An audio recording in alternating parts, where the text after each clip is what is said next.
Blasting last year go. It is a US ne. Erade kwa ko di komona asundwiaba. Ceasefire that is a bibia fedie. Yadi yadi ahwehwe ase o yo bebafo. Na nipa wuwo do so agyan. Na fa no bokwa ya de we kana we kan de na sa de no fa na mfa. And from 28th February, US and Iran, nyoma sha ase. Asa to amwa ba be duru ha o. Arwa edio. Arwa edin. Say no dear. Asa no kra enwura me beda me check na say over $100 per barrel. Charlie, Ariana no edio. There are Trump dear we have a crowd about this also blockade. I ports for Iran for no cry. They are quite over 3 gum crab more. Baby, come on, Baba Mando, our home, so Baba Mando, the Sunyani East, communication officer, Sansuno, regional communication officer, hopeful, or Quaco Pebina, or the Assuming Manfo. I had a pair match. Sompa FM. Oh, Name and Papa my rapporteur. Check my phone now. About the atom, the people in Ashanti region, Bia, Hoyapa. Yeah, it's helping so. Now, good one, because I need a domino. Now, on to me and some way. Now, only a shop, no company, you'll see it. Things like I said, I'm not person. Baba, Yayan, the cyber security award, a department award Ghana Police Service mu atoni safro asanti ne kono ete sen sanete no kwase biom Kemia mandika bancha kisa na chief na service account and it is about the last Thursday. I'm in the same call 12 them. I had to call back. All the friend back. Also, Officer Obed, where with the Ghana Police Service and Security Division.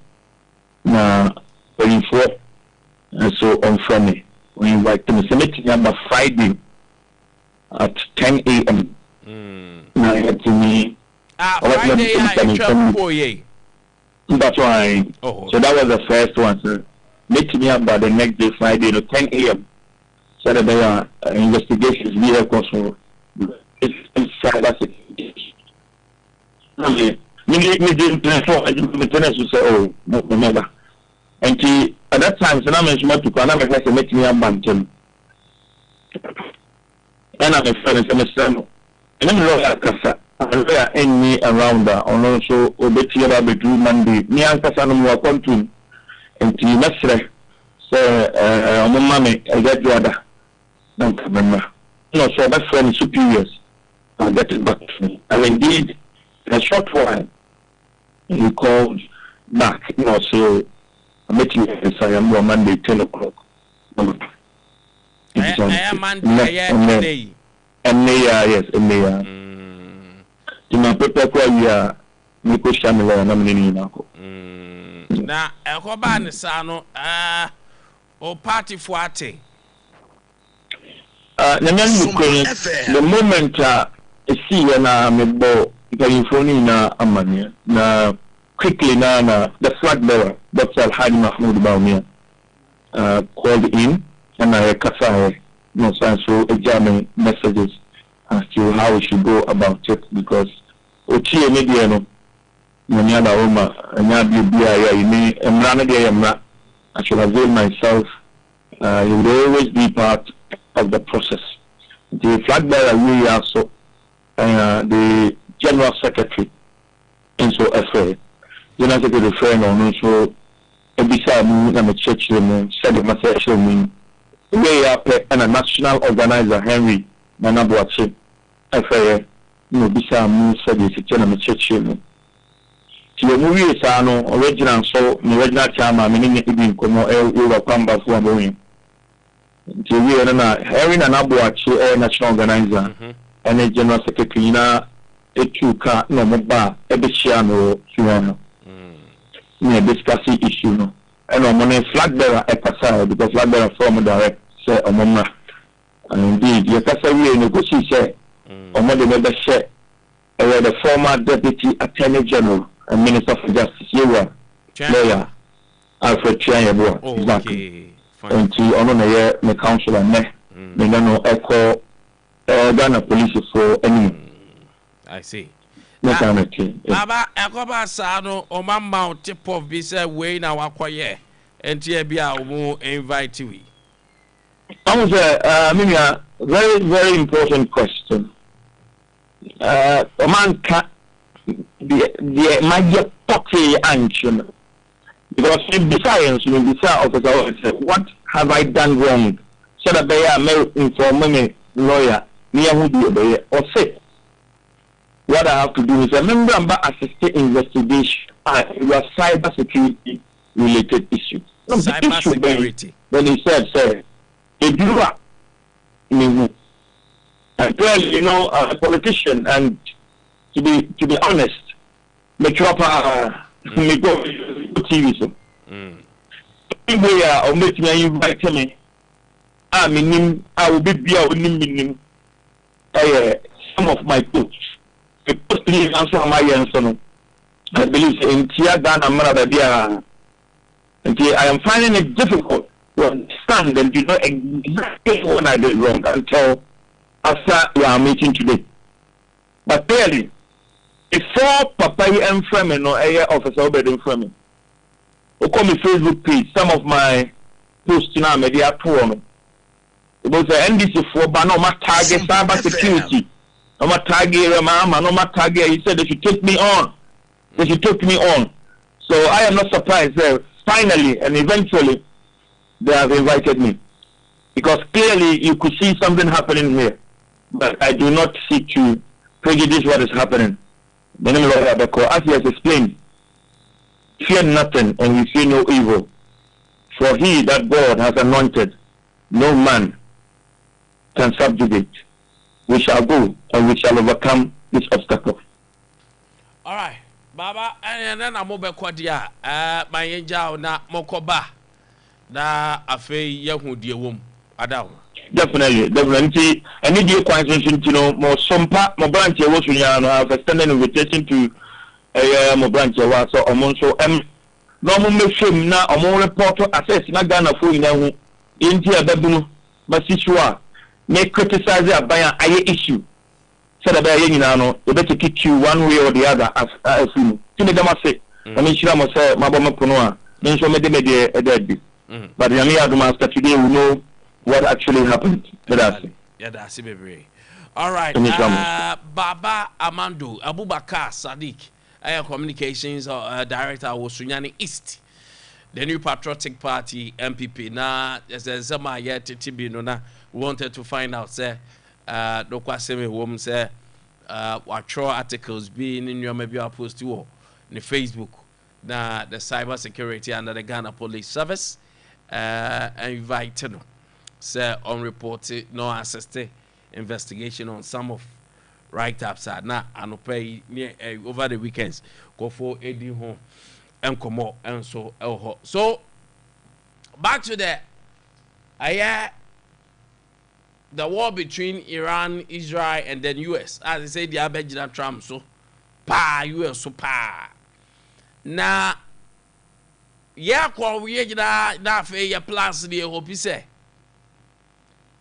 I buy to so cry for so with few days. Now, war ni jai na ceasefire etibi koswa. What happens is like a fool the boy besa bafumbium. We are anticipating, sir, and our best sakra. But as I say, fire dance easy. As a crowd Trump so to a young piaka see a pass, or crowd around for pot at the end. Or also quack or quack to the abu. na rafo mo so hwa ade abopre we na Sompa FM ya fu we I say ya boy tamu ye pa o was over $100 per barrel na ekeka ko Charlie ade ne ya yi ya hwe ya dan yo ma chi be amba fom kakra every baby subsidy no cry bind there ba be mayen anhwa na amfa o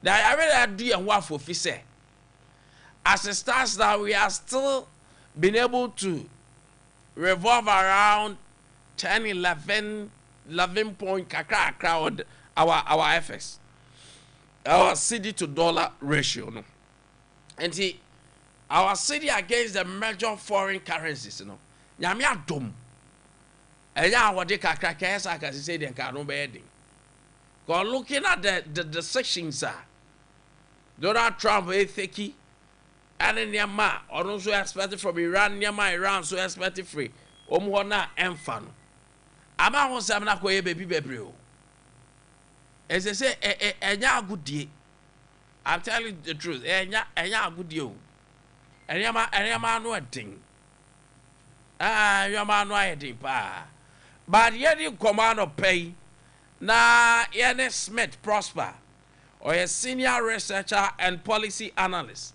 MIAS yadi come there basia energy issues no dia omu ana redari special pay match mejo so Nkwantabisa mecha for you na tiefo ni ahwefo nyina so jo so adopen na yenim se dia koi dia na kagidie kakra ba be ba ma yenya hotoso ewo ye fango ho nsem yimu da se dia tete kra ne se anyoma na obi nwoma bo se plants na hye egu ade na amfa or no ya won say na $100 and above wada roma the current state of ye fango no ejina say yo me da se be and I'm only like say Omanpenyi da finance ministry energy ministry saying everyone says taxes paying on bit to me taxes depend on bit to me export price mafuo and I mean there's petrol which of them they can deal with and there are various taxes and levies car price build up no one the final export price and boss margin so come but boss margin on a liter 12%. And say at the side you found was very critical. And then they're saying we share for the last 4 years the volume of our consumption has almost doubled from 2.5 million barrels in 2023 to almost 5.6 million in 2026 now.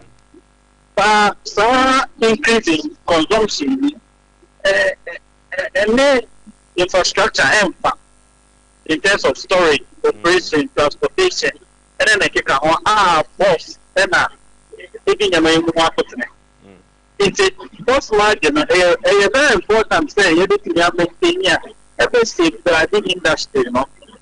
Okay, the energy reform committee report of my last year I guess for more identifying some critical areas we have said we be taking infrastructure development. Sompa FM. Okay, the eastern corridor for cost more outline said there is a challenge in the receiving of petroleum products. And then it just discharge, you know, say vessels never don't be discharge vessels, you know. Don't go here, said I'm going here.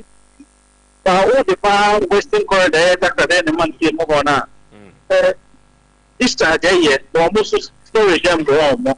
There's some best store you found warm be distributed to other stations around. If there's an inverse relationship between these two corridors. If the committee suggests saying, buy storage storage units. Now everything there was a store farm.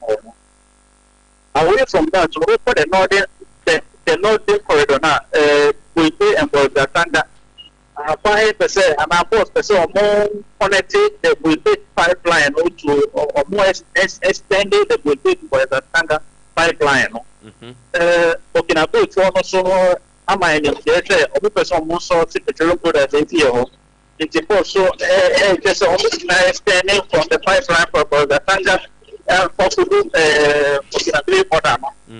over the central corridor, so I have the month by post so more expanding or more storage facilities more currently successfully so expansion so we also identify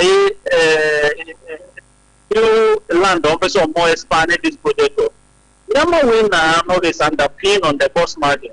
At the end of the day, it is finances and resources are only a bit expanded. And it's a very critical. So you need to maintain the cost margin and even explore other avenues. Yes, when we are saying about each one or more say the farm wants to go over to Amaya, every wire consumers. Push I sit near outline, maybe more about 5 things are buying it near Yabua. You can't be kind of buy it near suspending the price stabilization and recovery levy. I 16% for gas oil and 14% for gasoline. We share that and we share there's a precedent for it in 2021 after COVID. No, then our buyers suspending the price stabilization recovery level for about 2 or 3 months.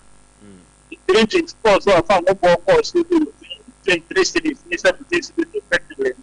A buyer suspending the price stabilization recovery level. No, it's before consumers. I find to be delayed one city to be benefit. And if you one thing, and now so it's maybe you simmer. Push there will be a deficit for a poor lady in the house. I find it in a procure farm or power plants or generating electricity. I find it me when you see the one city level now, even though in terms of revenue wise, there will be a shortfall for about 500 million Ghana cedis. But there are all refineries, so performance test or for almost CD, almost start to refinery. Now, refinery there is a product, residual fuel oil, and so can refined product. No one. Thermal plant, and IPPs, independent producers, your thermal plant, some generating electricity. The Ministry of Energy Director said, so residual fuel, thermal plant in their fire. It's Zabia said that deficit of 500 million Ghana cedis in terms of the procurement of the fuels. The thermal plants can continue to fall on a toll in terms of the residual fuels to make up for that gap. And which a locally procured into more energy to say and also another thing. Can possibly my so a bank should be able to sustain the appreciation of the city. In fact, probably do better. So they are sitting in the answer for 9. See, and then 11, 10, 11, 10. They also do my a car by the board importers. A care of pretty good at the mine. So that's because of more the dollar and the photo. It is Bank of Ghana or Senegal more at the very minimum rate, reduced rate, and take it near. But post margin, the high is maintained. The same petroleum consumption, petroleum dependency, increase, there is how much it will cripple the industry because, in fact, as it stands now, number one back out from the eastern corridor, western corridor, central corridor, northern corridor, post anyway demand. It also within this time, most of the two more margin also not the margin if you were any one critical industry. And fuel prices you buy in a car, in terms of strategic reserve, which are about 5 weeks of availability of fuel availability in our industry. bank strategic reserves it can force us to meet the impact of this Middle East tension. But because it is strategic enough strategic reserve, you know, and boss is in charge of that. Into Osaka, with the little thing that they are doing now, we want to take off their margin again. Sompa FM. And I will share a remedy. So yesterday, I can say, in the way I buy sitting here as low cross prices. They said, I buy the share between diesel and petrol pound with me.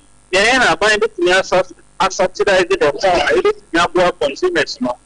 So, Nigeria, Kenya, South Africa, buying yet almost subsidizing mostly petrol almost suspended or almost subsidizing them more because petrol is mainly household, mainly for household consumption.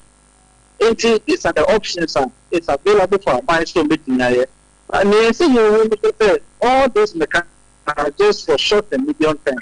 In the long term, we have to think beyond and above. Saying there are some of this impact, liberty are carried. Now, as Mr. says, send your analysis on energy levy and then bust margin between the two. And there was the Ansaki can be. The I now who is saying can you save kakra.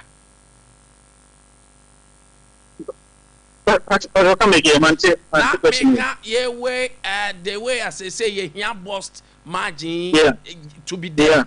We need to save that. And energy so say one Ghana per liter na and also just did that so. Now all say unify you be about 500 million per month. Yeah. We are on a crossroad baby aduna there what's I said you are buying energy and ministry and so can be. Ni me no when the two there na can save. Yeah,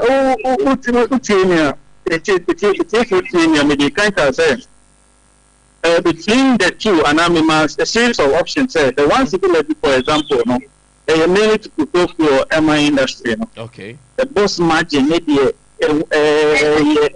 boss as an institution, the surrounding our petroleum sector in terms of operation, storage, and transportation. It is that is quite clear. But over the one civil levy now. Apparently, to me, they need to work for now, and now I'm going to reduce it for now. And I give a justification for that. Say, they made to procure fuel for the IPPs and for the thermal plant. Yeah. They procure fuel, so they are. Any oil refineries, fuel, a bit to me at a subsidized price, and a bit to me, and my thermal plant here, or more dual power, and the more power and natural gas. A basic power, residual fuel, heavy fuel, or light crude oil. That one, a bit near pushing the shortfall, buying it's near iron care from the 500 million loss. Now you are projecting some buying it near in care. If you compare the two now, then a little bit you can go for the one civil levy reduction or suspension for the short term. But touching the post margin at this critical juncture, where our energy consumption and our petroleum dependence is on the ascendancy, and no what in terms of fuel or energy security or mining. Now, Ade Akye may say we say as Smith so the Burkina Day are now okay. Currently, I want him or Hossa see a bit my extension to other neighboring countries.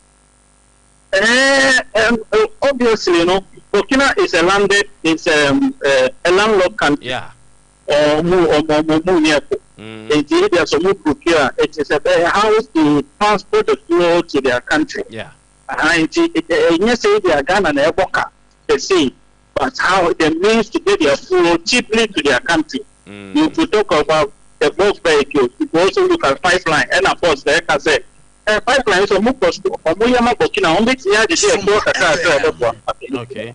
And instead of so that is the angle that conversation is taken. Okay. And it's better as I'm more currently while we share the more crowd would be bay. Now, chess from our fields, a production of a petrol found webano. from your various fields. Na so tia na tie. Ano is it a call to worry the way I see declining? Yes, for 6 consecutive years, petroleum production, your crude oil production, so correct. What government must do is exploration. So who's rotating basis?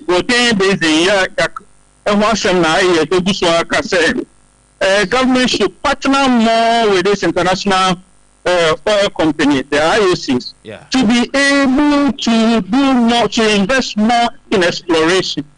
Because and also new appraisals in some of the wells that have been we've continued the extraction from. New appraisal, I mean, they will explore more to look at how they can get more crude. But as it stands now, without new investment, partnership, and exploration, we will still be incurring this decline. Upstream.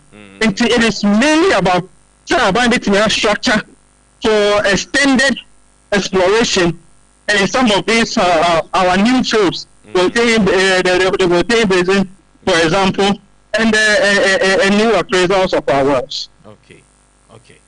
Svet, I don't pay my Yanasi Bebre. All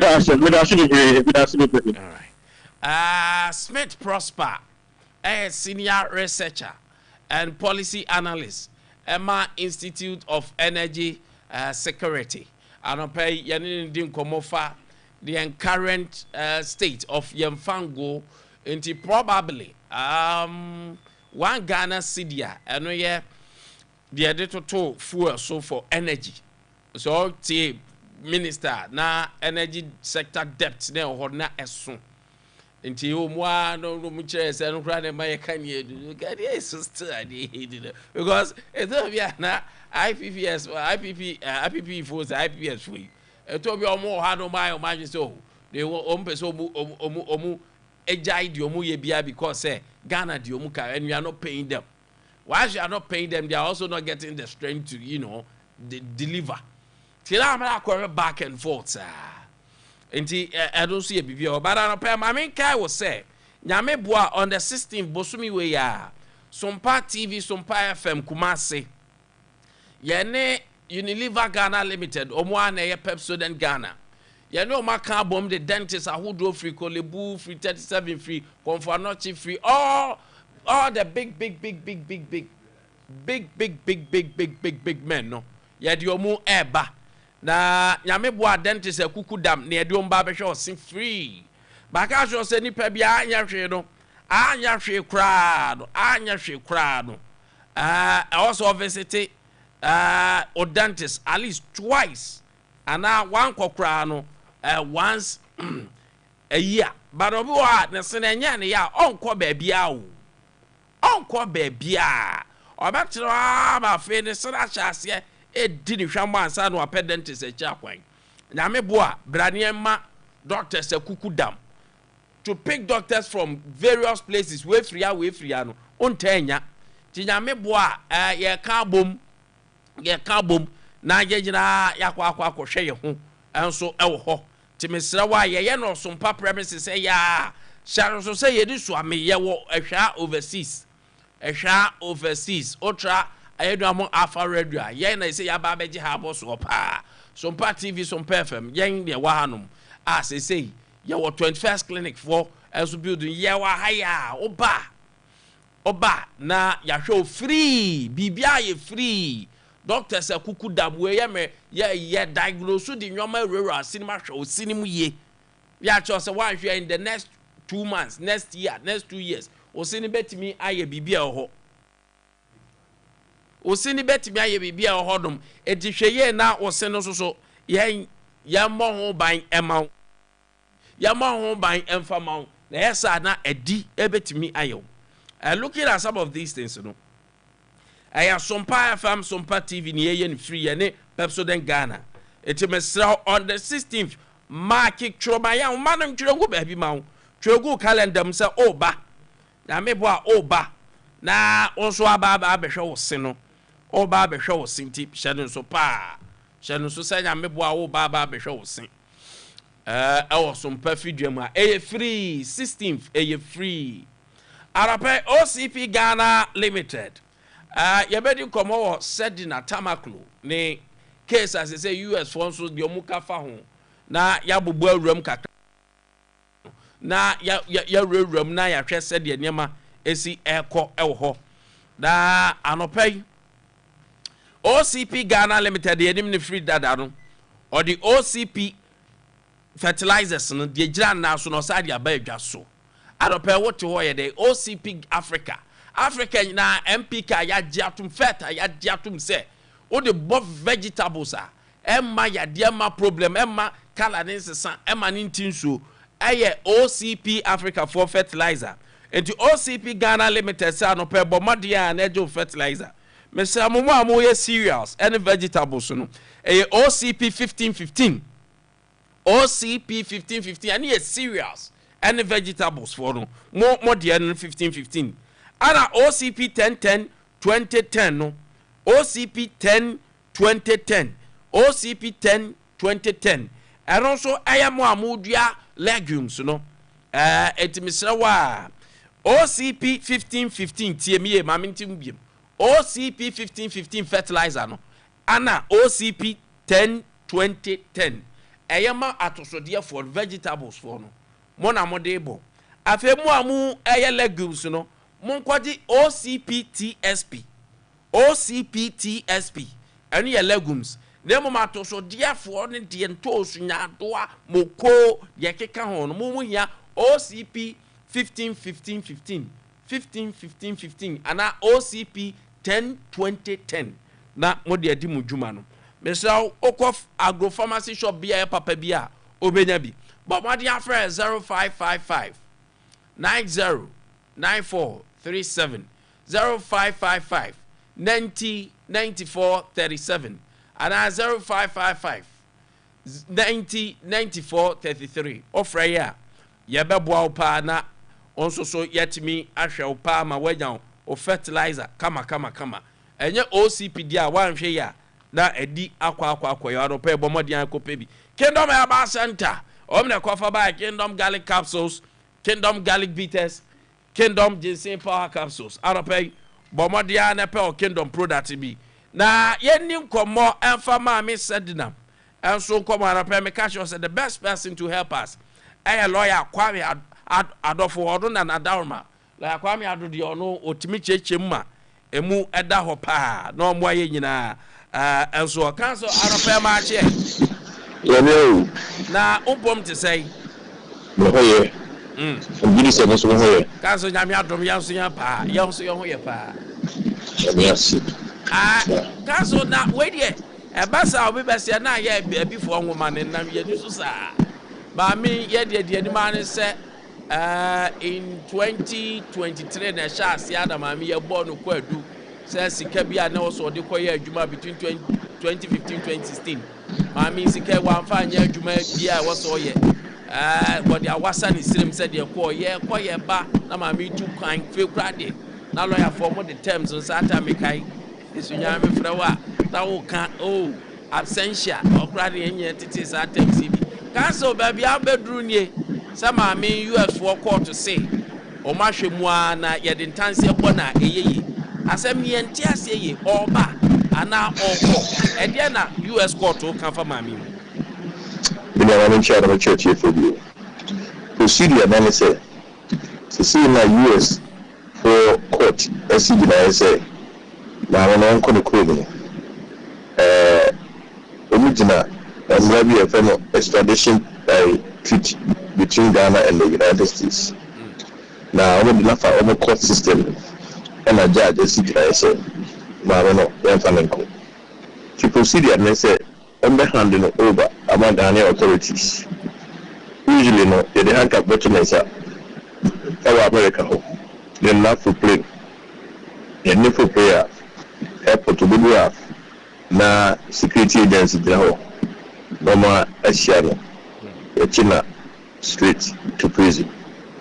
but Ghana ni ono and then if I so politics some no for a politician and the party so na also and he say you bet chino the number in the airport the local president straight in there the ministry the Americans are say so I only Kevin Taylor the convict no okay ma under normal circumstances I think you arresting him then the bank about to the sir yeah overseeing the court no go so they go one only in the area say I should quote nice now majestically on Nantiako Supreme Court will be so the movie and channel and he say Baba na Obesiako president it was a remember it was a Nabina also these are no why I like to say and they appeal here but still I know appeal now under normal circumstances I think it's now Obesiako president they pursue the appeal but the nation said Sanabisi and he says baby and Yadrun say and Tansiana born Chelsea at the Bagana Oba Emrane or Dana Edinu Yanfanu Kotu and Tidiana must say who Abba say Oba Enkosa. So politics you could be a NDCF people and only problem and the entire developer not to make sure say where your party be Kalesa. I feel near no Kukwasa. Never be there for. And he answer me apologies. Now, Council said, yes, you're practicing justice there, and the justice system is working. I didn't be my baby because, oh, where do you have me when them nipentimim prosecuting? I be my incident say you will be there, or more prosecuted your own before. Well, you can hear the way to go, so I remember. Yeah, chino, and Nakotu, as an appeal, yeah.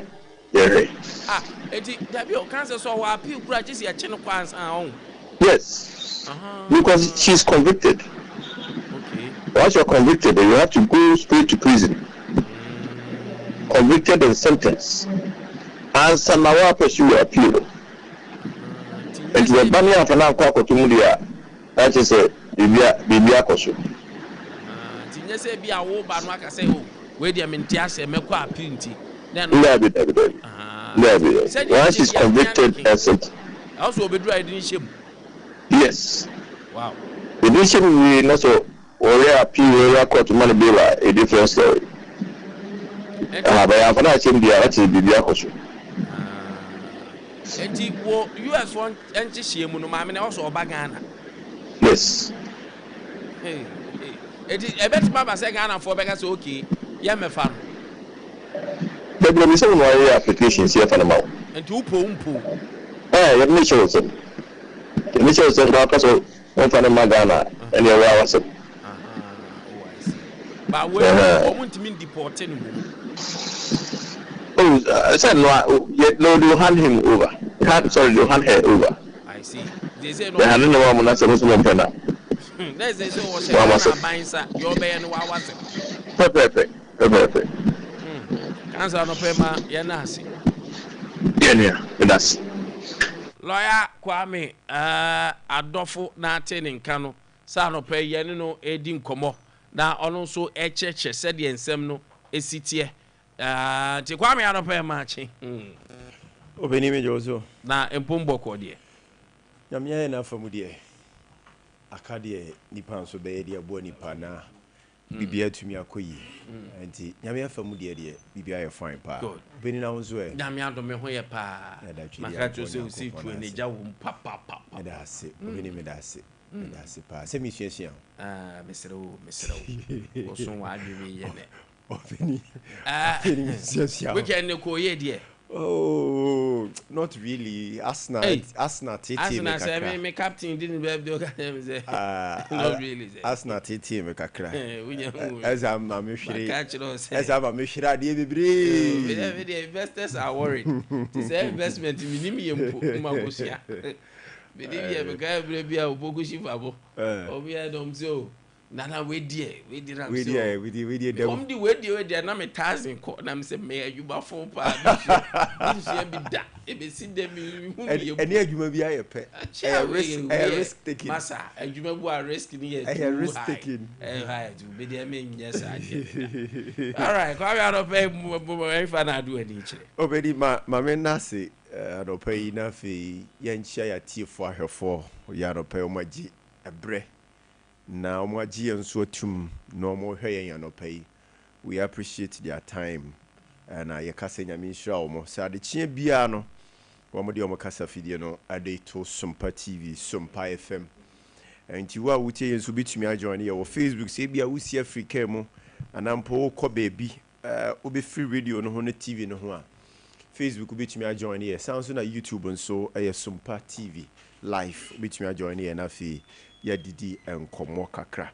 openi ma me hyaase kakra na me mfamfri America USA ne Iran for ntoko ya ene kokoko so me wuse na wo boso kakra de kire ya tifo na ena no fiada me de tuja se ye America ene Iran for ekwakohyiam wo Pakistan na fi wo mo didi nkomo ahwese wo mbetumi age ensem ba ko mienu ede atumu a na openi na no meeting no course for almost 21 hours meeting and a course between the United States of America and Iran for omodidi nkomo no peni na no nkomo na education no course no yenya entie kakra because na ya so da form ena ya sonso ye tre mu mane kopie ho enyantie se JB Vance a ono ye vice president de ma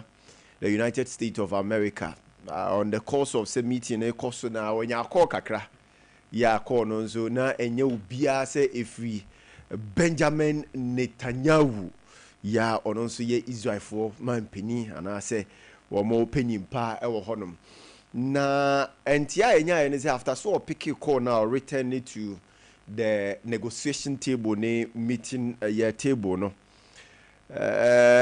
enkoman no mu didi na fi hyase se wonyeje niema ne bi entum bako has to do with say Strait of Hormuz na Iran for omadwin say wombegigi hotu ansana ships ahodo ne nasefo atwamu no womu chiremu a womu mpene womu nyintum sanso na de to aso so Iran force are requested say military bases war Gulf countries no America enyinyi mfiri ho eno so America for enye ntum nso ewo ho eno nso nsem ne ho nkomo koye bebiri finso Iran for no egitumu say nuclear weapon no omajetumu mum produce but they will produce nuclear weapon na eno enko far away ne mum omode be protect omo ho wo mukuru ne biaya omo wo no eno nso America for nso enye ntumu ewo eye hodom ti ensem bebiri ena course wo hodom between America ni Iran me no kasai wo montumi anje ensem bakumienu bi antum na Iran force aye o madwene nso senka eniema America asai wo Iran no wombeji obi bese compensation edi afiri wo mo ho eno nso ahonsem no ko hangiye but let's not also forget say eneya me no kasai Israel ene Lebanon so ntoko ekoso wo ho Israel ene Lebanon ntoko ekoso wo ho na answer na mabe no so no after say wo mu seek for sa compensation dey free America hodom no Gulf countries na Dubai, Saudi, Kuwait ni omo nso omo atwa omo ho ahia no womo nso bu afu so omo nso womo ntwe aden a ko omo nso epe compensation dey free Iran for because Iran nso say omo nioma ti sana nkomo na akoye say Iran epe free America ho a those Gulf countries na omo nso surroundings no so epe compensation so de free Iran for nso ho ti no nso hu nsema akoye bebre na the medical boss so Israel ene Lebanon ntokwa no nso ekoso no eno nso nya de ketwa de enti omo nso ntokwa na ekoso no say Israel chirimu a Lebanon ena provide Iran for akodi ahodo a mo ho aye dene na enu nti omutumi di djuma ne bone ahodo omudi edi enu nti enema Israel nso ahyase omuni Lebanon so anya ntokwa chese wom nso bombo sese ye Lebanon baku mienu ne niema ahodo eno nso ekokoso wo hodom na entia amanya ne se eno nso enche Israel ne Lebanon ebekwa kohie wo America no mo nso round table omo kwa kodidi nkomo na fi omo ahwese omo nso betumi reach an agreement na fi bibia atodini so it all boils down to the point say the struggle for power, supremacy, superiority say why and a son why a chere say wiase no bowa e ko bia why the chere say the opebia or e wiase mo benya. So it all boils down to a honum ti America person obunya sa upper hand strength you know with Israel behind them nanka Russia Niger China omonso epeje omo na sa economic supremacy no omonso nsabeka no akoye se entumi nkonti eye power play no pani koso ewo eye horma no nso enya asem ketwa chese no nso akwakoye bibia onti ye na ye monitor na fi nso ye bompaye because the nyina etwa ba besi ni san hwe ya started world war yi ntokwa foforo na ba be sha ase o osubeti we say me support we say me support we nti ebe sha ase na fi a mind kitten na sha ase de etro mu support e de tie we achi ntu be hu say na we ni we ko we support we nti we nso ni we ko sa na de ntokwa foforo e ba be sha ase e wo wi ase nti ye mo mpaye se emma mu sa na bibia be kwa akoto edin e wo honum no peni anopai de me pese mehwe pa mani di akire pa has to do with LGBTQ+. Ye betwa ni tia ni aka ne trumu issues na ana peja of which ye nim say NPP ni NDC say omo opposition they have a strong view on that and they oppose those strongly say LGBTQ+ no de chese omo ani nye ho kura but the moment ombeba ba mu no na omo nkomo ni omo posture ni omo actions na asesa ani asem no na asesa wonte hwi biem na fe delay tactics na ekoso enchiremu na ekoso obeni anopa yi de me pese me gina de President John Dramani Mahama na no okoka ye say enya ban ne mu me be private na we the culture and religious value of Ghanaians no and be determine your living say e bia ye be call ye be je tumu ana ye nyintumu a I think it is long overdue as a country. The power emanates the biameka from we Ghanaians. And since the power emanates from we Ghanaians, you know, say you can't say way near pe. Now you make a strong point. Emma Yuasia Fanenina who say the president and the ministers they have no other option than to pay heed to the request of Ghanaians. May I sure say foreigners no ni other countries no ombejai e how na womode maye mpenifo ni akandifo. Why am I saying this? Obeni me no no jejitum ni enim pa say Christianity doesn't accept and doesn't okay LGBTQ+. Same as Islam doesn't okay or approve, subscribe to LGBTQ+.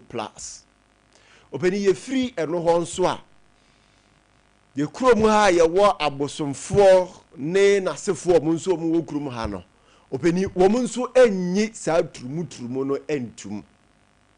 So it means say your belief, your culture nini na enyi sa niema no entum. So I think say the Medika is a long overdue no. Say a Christopher and Kankane churches no. SDA should bring a release on or stands on LGBTQ+I. Assemblies of God should do same. Pentecost should do same. Roman Catholic for them who so many Baba Mountain Sa one man churches ahodo ni nyina should also release a presser. Na omumeye hu omo stands on that. Womu wi a Islam nkramofo nso should bring a release which is against this LGBTQ plus I say ebe function ewo yememo ha.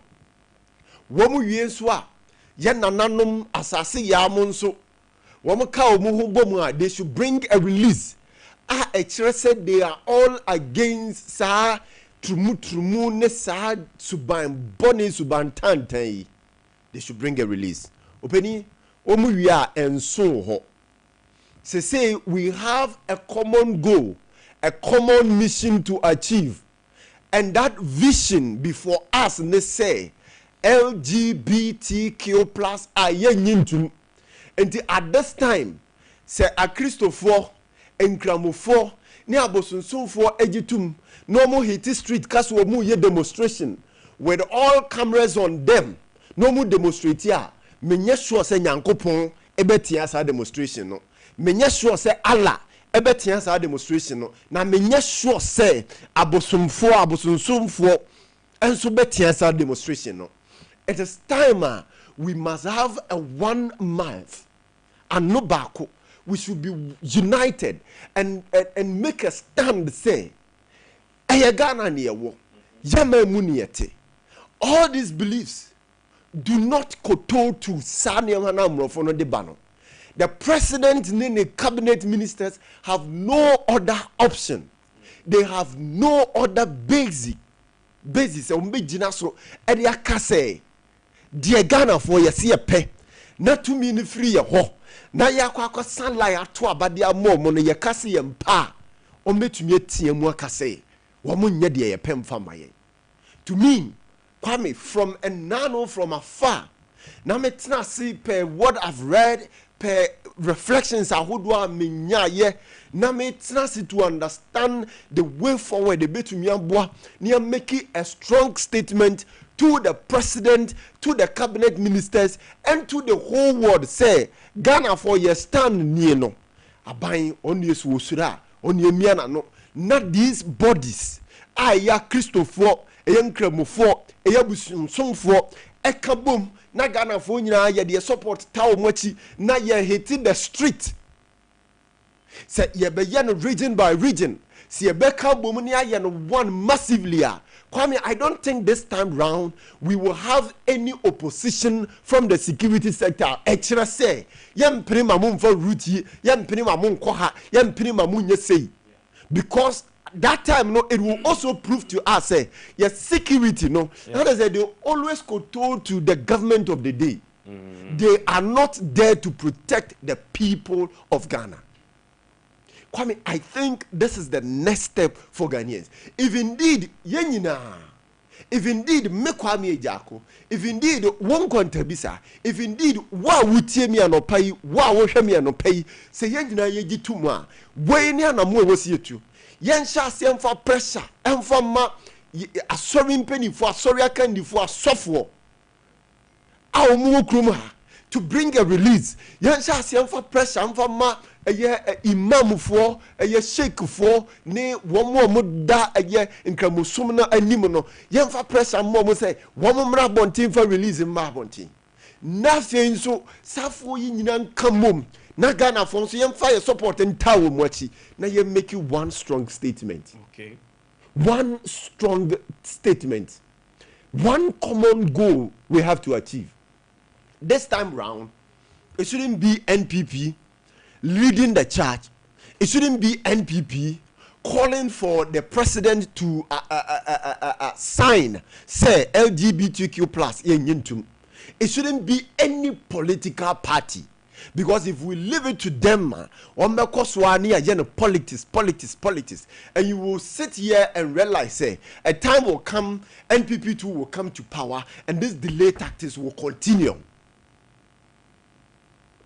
If there's any other reason why government upon government abako omuntumi send you a signature say yenji LGBTQ plus entum na mra ye de aba ebe guide yen enie se koba se obi tu sa na mo na asotwe a ye de ma no enie se wonu mo entumi nye because there's a common reason say bia maybe financial support be free by ba we've had enough.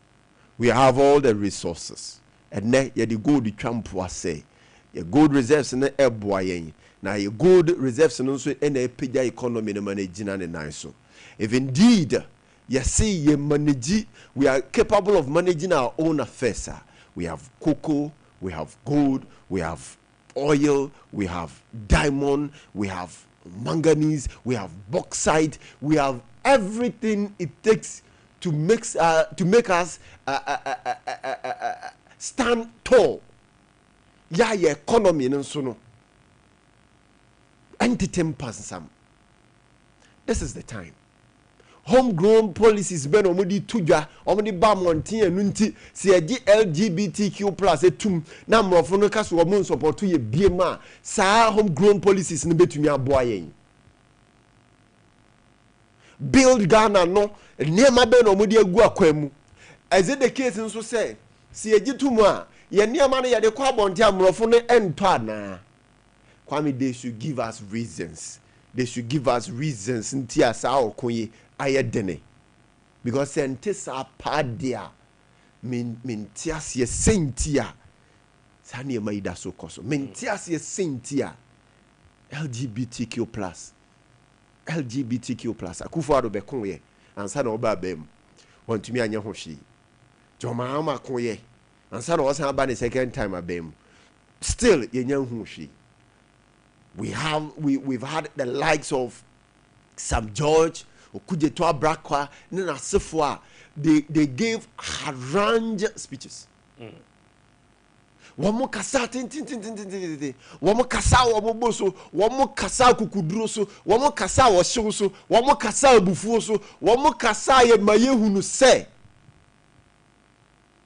ye nyintum yempene yempe afedie eba de sei afedie eye den afedie die na si afedie enkomo ben no mode ma yembiem. It is time. So to me openi simple tietia short. Religious bodies, you know, they should arise. Na Ghana for you knew much. If they don't know how to do it, some of us you be available. You be coordinators. You be friend near Kay who boom near Haiti Street near a demonstration. What they obian to credit my crana yani ya be pe coin bi so a sponsor ye ho na fe ya pe credit a frefre ni akoleti akika niema boom ni a hit the street ni a demonstration. We've had enough of the excuses. We've have enough of talks now who do na Kwame ekokoso ne we adoso kasana doso kasa tintin and toponko. Enough. Action speaks louder than words. Momon kasabiem. We want actions. Okay. Asan. When he said now, yeah, monitor pa. Extradition treaty, you know, Ghana, near Africa. Yeah, Juma dear. Because I am Rofono dear, the Ankapau. Penny, Kiababe found the no quarter rada. A bini said a butrika ye and so boba. Sika could be a butrick and some accounts mo more responsible or provided bank accounts the more and more sika kesia no and only na danchen on only kuma fia bino our g no and only a person ye did say sika kesia ni na ba beto so meanwhile penny wo konkomo no na din community a penifo bi taichire penifo bi taichire adentia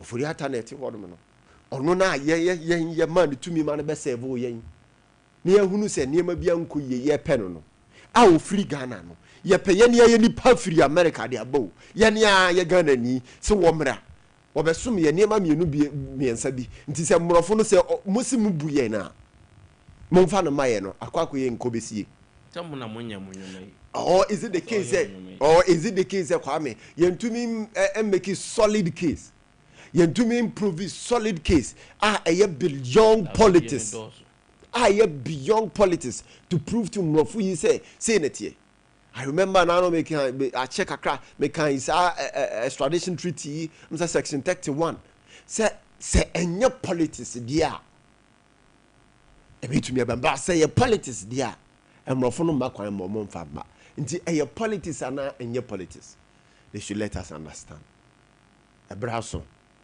Ghana no I was say mra eye adwuma ne nkonko ye say ye wo emra no fa ye adwuma ne fra ba bia enya adwuma e na ye san wo Charlie obeni abroso eya abroso na eya enchia you see abroso na esanso eya atrapompo because it looks as if there's a Ghana most citizens can see and there's another Ghana here govern. We have to have a point. We have to understand what is happening. Opening Maminasi. All right, what Maminasi? So I don't pay Mamin Coson Cancho say kingdom.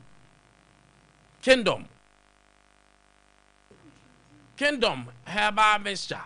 Omne Kofa by. Kingdom garlic capsules. Kingdom ginseng power capsules. Tremendous capsules. I don't pay Boba the other Jodie. Kingdom for Adaroma. Ana omudi we nyina eba e de amawo. Enti adopai so open so immune system they boost it stronger. You hear your Kingdom garlic capsules and beaters. Da what capsules obebo beaters. Ni nyina say obe boost immune every say garlic dey wom no. Eya won wadwuma ma moja release ye adwuma ntentem ne kwan se de dame ahye de so. Anxiety, arthritis, numbness, hypertension, stroke, heart disease, cholesterol. Kumayare and I says idea na adore mentally why you stressed up. Mister unya Kingdom garlic capsules. Kingdom bitter garlic bitters. Nano pe bubobi the bebwao. Sa as na Kingdom ginseng power capsules adopay war bema nya war bema sa no war bema professionally war bema they adopay sisi betima issues mental stress betima issues afei onni physical energy ye ukwa kakra no obehomia mistake is growing to me mfro ofra bon se wabre unya Kingdom ginseng power capsules war bema dia bubobi na ma extra power tremendous capsules also boa mano about what fichi call how I what fichi go this tremendous capsules that no pay me come for the amao e do aka ginamu pa what change so journey or boa ba dia matibako yi I feel be I feel white biade STI be boa pa o dia pe bi nanom tremendous capsules e man nyina ni je no Kingdom Herbal Center okay drug lane pharmacy shop bia and herbal shop bia obenya bia to for 0597 298 855 0597 298 855 and 0559 761 144 0559 761 144 na jobi down so far emaniama enkobi Kingdom ana no challenger. Our to and first clinic, a clinic more. A clinic or done also doctors for the nurses 4 years to giddy. That job be drew done himself be drew and made my and a boy the 21st clinic. The idea be a brain, now doctors and diagnose you now lab young bishop nabi bia enkoye. One pa, why are dear? They've said 21st near bow and Tiaropa Bomodia, the expert in sciatica. Was this year sick to see a chip to have a car na Mr. Sciatica ya die na eya bubu ahwe ho enti bomodia na nya 21st clinic na nya ba ye wo mfidie ho a ye di si so doctors ekuku dam physiotherapists professionals eguo sa so na ba nya so ba ya de ye hwe wo ye de moja be fefa mfidie mu ahwe na reach mu o mbebo kama na ahwe lab scan e wo se twa be twa hu se onyoma na ekoye sakra na de aduro account na wo se ye office so a machine wo ho machine awie ni pansa aya training so ho ehwa overseas junction ehwa overseas ya na wo ene afa radio na beso Sompa TV Sompa FM wo suru no mo form oboase council quarters anomu wo Court junction wa Accra so Tantra Hill da duru hodma ye be hwe pa Mr. Chichiguayan wedding we wad or Kwame and show any bread that day do physio for no ship be a come. Ya were 15 branches. Sunyan teaching hospital, Kano Regional Hospital, and in the DNM. And Krans I about touch my GN Bank, dine that down your 0249311311. 0249311311. Baby a ben on ofra, call centers now activated.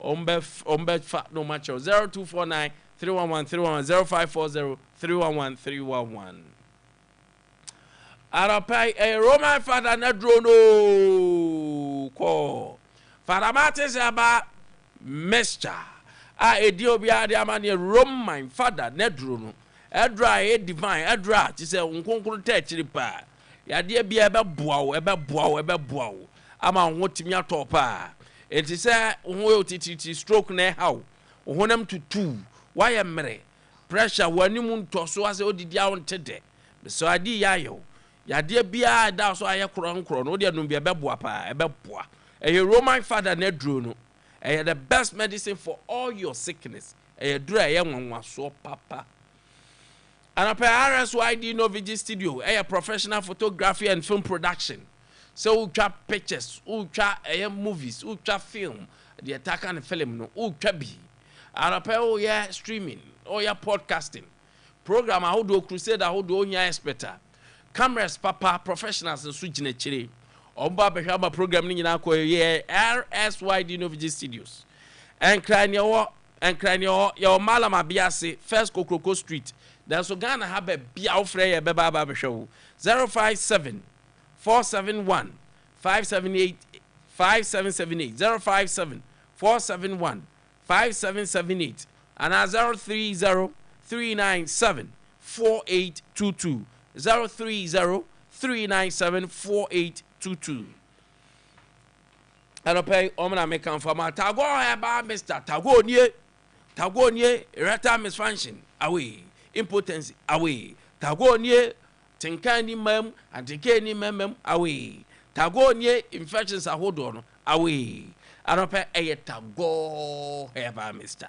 Tago heba Mr. Ada make am for the amount me so ba nyoma timi asisi ye be ma dia ye be ma na nya be ma na masa de ne da fom ye ne masa grow woni so grow woni so hwe ko busa salidu baba mu gina otimi say ye bo mapa so de yes masa nya grow die de okroma o tago heba Mr. Bomon dia na jodie 0243228296 0243228296 pharmacy shop and drugstore shop bia papa bia ko na ko bi so benya bia ma ebi ni wa hwe omu ye ni omu nnu kra bia na expire drugstore papa bia so mpa product ye ton bia omu gi biton arapa yensi adwam ne nam kwan mu da ofa clear atna say ofa clear youth activist as no say gina ma the new patriotic party MPP for ukrom ho wa tweni tigigidi youth asemom right na memesomo somne dia metiase ofa clear no sa for ukrom fo mu hwe ni na clear wa bo adwuma ho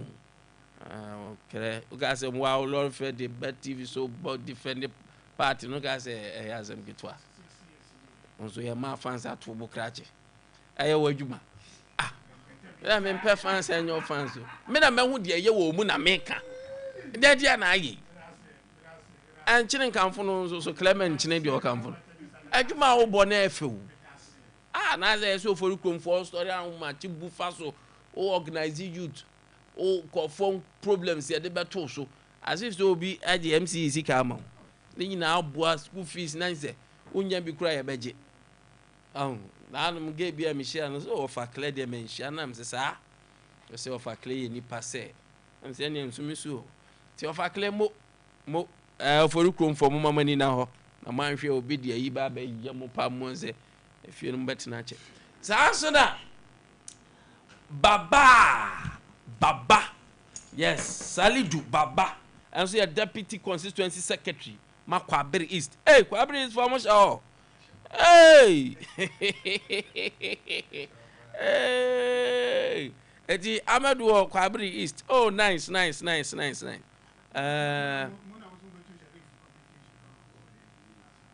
Oh, there be Nasa only Sharif and Nambu.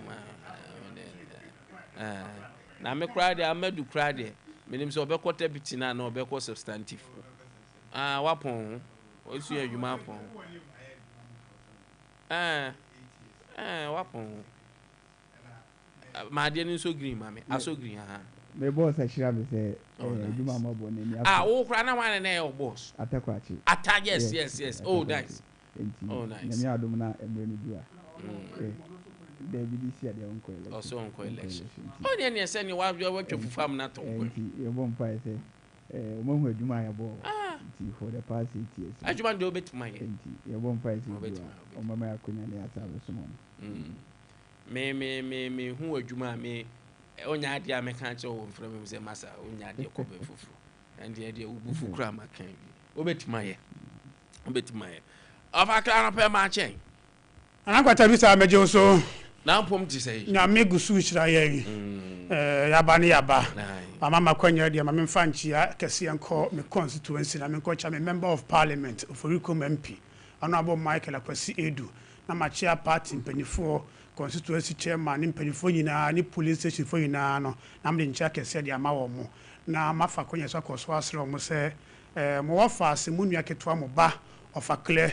Sompa masum constituency no efie enwotwe ko nkronye no mesre mo se me ba mo na so na ba be sre mo nchen tumi se nyame yad na se part ni bie kwan to hono mo a emabunu no boaboa for ye youth organizer no matumi ho aso de menim de me nyansa de nyankopon de adua me mu experience amagada over the period e was youth wing in part ni jumba de mu nyina no me pese me de ba on be na emre mu a part wa ho hehia mu ye wo position no yes we de nim de aba be boa part ni aboa mabunu no e wo constituency no de kokko boa part no san so hwe for constituency a Honor University kese de esie ke university nti baabia university kese de otimu se mabunu a wo ho no edoso enne university population nkwa over 100,000 and sana ye wo about 28 communities a wo constituency ni mu a eno so mabunu wo mu no doso pa eno nti na mehwe se da bi se ne mabunu doso wo constituency mu no part ne hye ne ma yi a e betimi atwesa mabunu dodo na are ma part no ayo makono ama ba on board eno nti na ba yi me ho asi wo se nyame yad na se part ne bie kwan na mesre mo na me de adesade ama mo se mo hwe osompa ya som over the period mo hwe eni so ade hunu a ewo ye ni so ene duma ye gusu edidi ma part no na yesre mo se meri du hono mo a ma shof aklani mo nyamo na ma pejame se ne de bia no mo ye no na yetimi akosom as youth organizer. Thank you. Amadu Penny ma chen na kwabre boko obi ahun ye de good on jadia yanko yanim yasade mani agina ma save me time come we enche se koto foforo enche o de mialo o de mialo o be bi krate maka tenza krachi said your share se no fast after you opanyini anu beze ede definitely nyankopa ama yankwan e di kan e bede nyankopa me pacho da bi o se ye to ase me lecture bia Ejade utifiti akuba en chance ya ya masa 1 minute na 1 minute na it is okay no 1 minute ni na ozika no mama nchia me constituency chairman Kufuli Ibrahim NMC honorable Joseph Amankwa no redini na me party members na the coordinators in the branches secretaries are pay me nchia omo se omo musu ankram na ni se kwa abre ni power ni bebre e de mind na me nchia na no ko I don't have a Sharif Campia man. As man I'm in a canoe. Your professor Bina, a coaja, or be a no papa. Near be a guana, be a go no be a ye mot. No me cook no say massa. The moon me no moon yo. Now mind your name may be a me who say what's the same way before. Make us a what's the son. Now we say trade the overture. While we are going Guinness, we are going club. And hey, says I know what here. Say what my dinner. Ma, you know me a cook, I won't me dear, but the home boy. All right, our minority, and this is spending on party structure while cocoa farmers suffer. na banyantri asa German South ho ase baby so makopam se minority for no say ayebedi unkomo awremu ahwe say dey unkomo zidie. Don't worry, anti-LGBTQ plus bill will be passed. Speaker Babin Elsona assure you. U.S. court orders Sedina Tamaklo to news extradition to Ghana. And pay Yanshas Yena Yanfa minorities. So, Omuko region by region, Omu visit cocoa farms no of Akle. What was a medasi, Namasa search for. A cocoa who sent some media. Major say ya can't be brave. Now, the entire minority, MPP, members of parliament, yen trasa cocoa asem ye sono, dear Barco. Ye pese ya kun edema Ghana cocoa quiafo. Na okono yen target ni nane se abain ebetua cocoa quiafoka.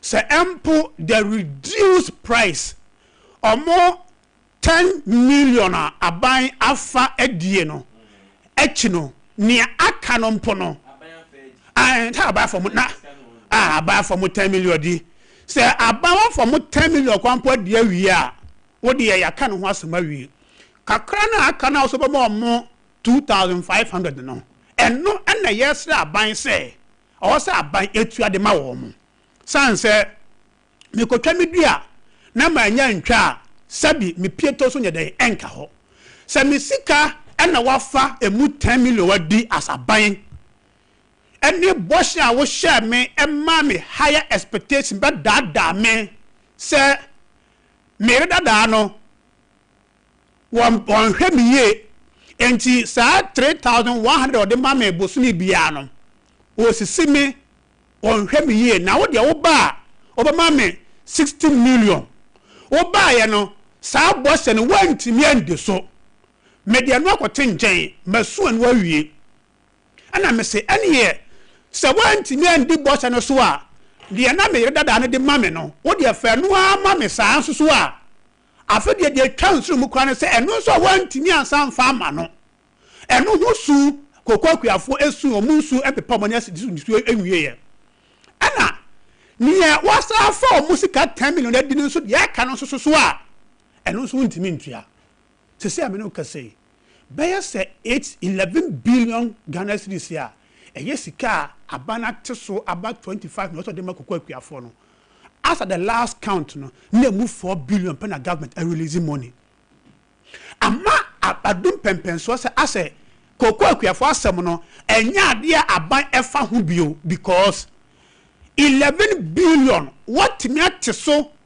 from 3,100 per bag ama wa do 2,500 per bag I know who sika we also the more money 11.6 billion aban ko release sika aban ko release 4 billion and say no ye pese ye ma aban ehunu se kokwakuafo no sebi omo nka Ghana ho biewa na omo nya Ghana fo biewa na eno na minority for say ye be ko amakuafo sanse almost 15 November October last year sa October November December January February March April bosome nson ne na kokwakuafo su a aban enti omusu no eno ntina minority for say ye beti asimu na yakoso akoko no e de amakokwakuafo ko pem se aban betua the last person ama kokwakuafo ho atowo mo no maka se sebi se ye 3,600 ne wo 60 million na wanti man fa maye kwampo a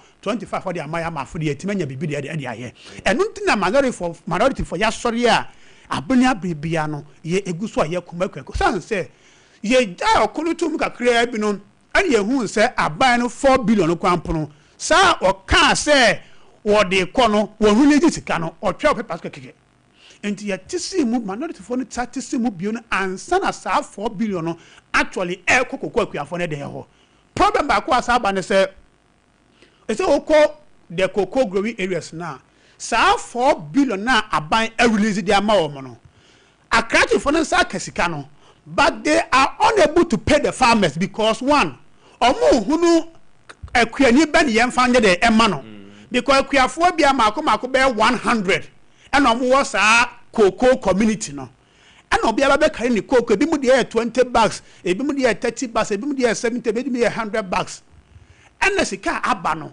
enso ni nyina enti kratifo no pu hu se kuya ni ya mansa de na menfa kotua na menya ya akwache de no anase opani don de no enti sika no kwapo bae no aya problem e de amakoko kratifo no how to even pay them kwanso ya asem ebi mo so de say ha adwene say kokko kratifo no ebi mo di kan e make advance payment e de ma akuafo no sanso ko nkrase na kokko kratifo no na Nkwantabisa omoye we your hini from na ho enti ahochi de ba sa na akuafo ne ma Eko University first year January mu na abanda da omo say obama omo bibi e fa no free stress say no stress free so na eno ababa the most stressful policy in this country na aban say wo de wo kuani no fa wo sika tua ma obanda ko na wo de ko wi akire no what den krata bebre bi aba ama ma hwese metimatua ho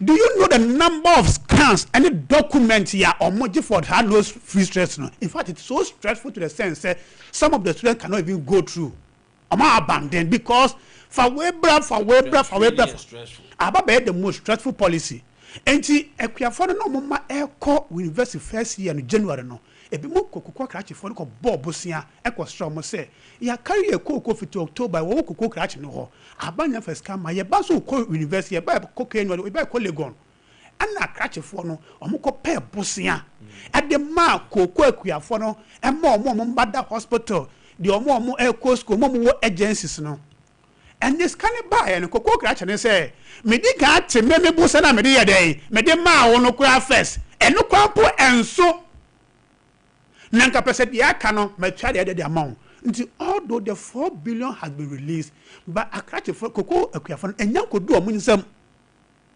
into that is also one problem one koko growing race na sisi ya data so de ewo ho into yes aban say koko akuafo eye oba ohwe population and housing census na no ya na ye were about 76 districts ewo maimu a eye koko growing districts across 6 regions of this country. What akuafo do I 1.8 million cocoa farmers. What show monso do na so ye mpanifo mo fie dey ekọ animu. Enti aban ye best say this is a very serious matter. Matter affecting over 1.8 million people. Any household.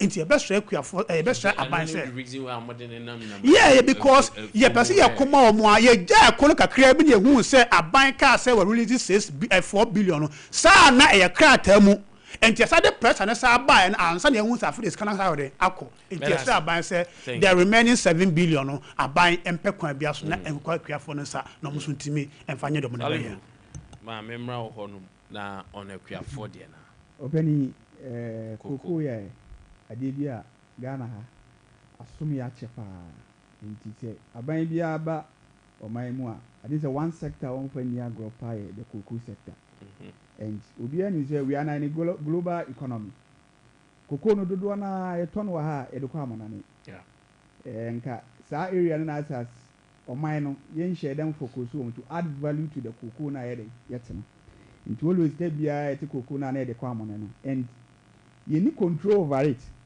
because say kwa monane a the world price is not determined by us yen so na the cocoa no say na determine world price so baby I didn't tea eba cocoa nsem dia na ade a very passionate because do na ukwe ekura se na osika ya about 70 districts and involved in the cocoa sector and he say eba se bibi touch ma cocoa sector no ma ade a hard e be affect ni pa bedu but you see na enuanum the hypocrisy they use in examine the cost within the cocoa sector because more money is the world price is not determined by us.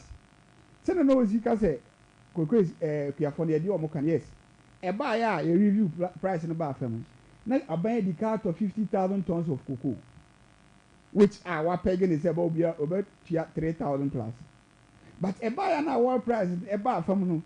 A banish was still now 50,000 I'm a 20 day. We'll still pay that price. I buy Kushin farmers of over 150 million Ghana cedis. I would pay ODT at that old price now. Intimini, the day I mean, if you say you do 10 million, a year 4 million, I can 6 million, could you can. I that's also for 11 billion. So, and no, that old price, no, yet. But new one this is the world market price. At least in the history of Ghana, Aban we nurture the highest percentage of price at the cocoa farmers. Sabana cut 6,000. It determined by the world price and the exchange rate. Because the exchange rate was around 16-15 Ghana cedis. Yeah. And at that 70% of the world price in an acre, the cocoa farmer will be going home with 60,000 and an acre. But 1 year into 6,000. 6,000, sorry. Or better 6,000. 1 year into. And I'm way yana money. Cocoa farmers no Aban we new omuhamo. A woman say the world market price in Abafam. And as an American, it's not determined by year. There are a lot of factors that determine the world price market. And it's Abba, that's how Janaba. Yeni Cocoa Governor Kasa. Say, this is the situation. And man, and Yama Aban that the Ibeya cocoa sector or Muja and yeah, broken na. You know, the cocoa pricing. Young Governor baby. And then jute sacks are more craft for almost 10 years. That's what. And jute sacks. Meanwhile, you be a company or Ghana for 8 years. You never utilize that company. And can only a bed boy my atika and export to Sanya money because say, Yenya produce I did jute sacks I did cocoa mudi. Yenya produce you Ghana ha. Minion says Sikabe Brebena tam adequate export to side. Yet the better. Yet the cocoa farmers. Apart from saying no incentives as cocoa farmers in I buy a bashanic nebium. Now, poor almost an bear nest a bit of cocoa farmer. Ain't he said, send a penny for a cocoa farms or muque, a just stress now no muco to the no be no muco in all. The end one muco cocoa, the end of walk on cocoa farmer. And one said your mamma the cocoa for Zika to play and one on muca. Ungovernors or more, a winning. And after an overcast, woman cry about what over Tony play. And then someone said, about one cocoa farm, a cocoa farm, I was here the cocoa, near Raho, into Conan Kaza. Now the PA system of Buka, no Boca Calica of Homo, and then our cocoa farm and no atom. And then about cocoa farm and cocoa farm and I'm in the echo. Say, this is the situation. One say, and you have a cocoa near to you, come on it. And the price is being determined outside. And to say, one say, yes, to me, Tom Coco and Moka. As for mine, don't say yes as individual. No, once I order no cocoa, no visa or benefiting from the cocoa. Yeah. But once you also say, I buy it to me, Tom Coco near the Moka, a bar, a Yanipana, yes, I have never said taxes, never because yes, Uncle Chiaka. Send a good a car, your friends say, cocoa sector. Okay. Oh, and a idea, a young share, and per se, sir, all days now, Yaboka, a diabeguo. Let there be a rollover, sir. Who is that? Omoje Bosama, even cocoa and a ton, a side could just have send you. So, you emphasize Basako all days in you. You put it in internet here. We are coming with a reset. Send a baby cocoa farmer and who in Hana, one to me because I or here and you, Emma, Nikoko, one young home for Sobium. Better say, Yambra, a year LGBTQ plus. Then you know the recent happenings on a year, sir, LGBTQ plus. It drew baby crana a man for a worried, a bra, Phyllis of Fusguache, a babonte because way priority. And yeah, dear, where His Excellency Kwako can be said the Ghana for here currently. That is what they are focused on. About 4 marking on it. Speaker Babonting said there is no way or moon pass a bill. Now, some judges did not know about it. He was one of the people at no more strong advocate, Masadi, proper family system, and not yes, your deba. Faith now focus on your position. We and one count to people are calling on Christian council, all the council churches in assembly. Now, this is the assurance from the speaker. My member of Salifu Baba. When LGBTQ, Ade Akye me Kremoni, me some no enforce. And you sometimes when you think them be asking. Say maybe I said the pressure no come. That is not what they are looking at. Sir, that is it. I was a pressure no coin. Pressure is a parliament. Because it stands now, there's no bail. If you as a president and sign bail, I didn't know because people don't say now. And our Quran and our Bible don't say. There's no bail. Bail or that's our parliament. So you will be there and say, I say parliament in any pressure day. And two almost. Say president and my assurance say, well, no, say bail need 10 tables on Kwande or Bede or the sun. So other than parliamentarians, young for pressure in your day and two almost. Say there be a bail near bit my day, I pass it. Well, meaning said the president did. So once the bill has been passed, near the tunnel, he will sign it. And the baby any pressure and of course say president say any priority. Yes, it's not priority, but in the table. So did you know time? There are a lot of things and then I was so because I say a priority. Odro a parliament is on the floor of parliament. Minister in charge of government business is the majority leader. Exactly. Or on the chair business a year rolling. So if it's a priority, then on so yeah. The way and say the bill in parliament. I think that they are going to do a first reading, a second reading. And they are committee on constitutional affairs. They are working on it. And this a baby may touch more. At least may expect center in team for your last press conference or being compared to say a core committee level. No, but I couldn't even say if you say M1 the speed of the what a bill and then came in the day. But a president will be trying other part because who a parliamentarian only say the president cannot sign anything that the MF parliament in my. They don't sign. You had the opportunity. The previous government said, yes, pass it bill about president. That point, Oman can hear. Because he also said it's that time of court. So court, you are president without in the court. Name court, no, but without in the court, so that you have a cleansing of the items of president that in the court in arbitrary. So, it's me the pressure, maybe I'm saying the way there's no issue here. President say, I didn't told me table, so I will sign it. And once before a president will sign anything must be passed by the Parliament of Ghana. So according to committee level, let's all make sure say committee need no more. Let's find out. At least in America, say Reverend bit my boy say at the committee level, no, because minister in Parliament out. So when you're committee member, you can be a friend of the committee. So once you are interested in that bill, be a friend of the committee. Now update you say, I could do committee. When you phone and answer parliamentarians, say 1, 2, 3, be a M1 more passage of the bill near the M course. Then the Ghanaians will come out and say this. Because you said the last Afro barometer says almost 97% of Ghanaians support say you pass that bill. Yeah. The church say Ghanaians have the interest say almost percent have been near the pass. So almost why? You say a core committee level, DNA course am a bill near the M course.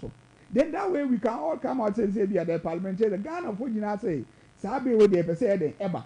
So munya di abebo ama be na iden aba but so my say update no na dey bia obedina press conference president say dem matter on the table so you until say baba to president doesn't come in the equation because you see any bill be as stands now even at the parliament say anyam pass here I want to be friend bill and today now say president go pass it ye mama dey say any parliamentarian for be this and they say the speaker have come out to say they are committed so make sure say that bill will be passed because the last time because president yes you and info for no we should say why not say government in take about the bill to be a government sponsored bill and on it parliamentarians a bill one is passed it becomes law and one parliamentarians in any speaker didn't come up to me because no the original a private members bill and you make sure say it will go through that way because nyama ba ku mi ni bi na bia e betimi dey aden account na the bill will be in the future let's say na be a president to be doing it me pass it.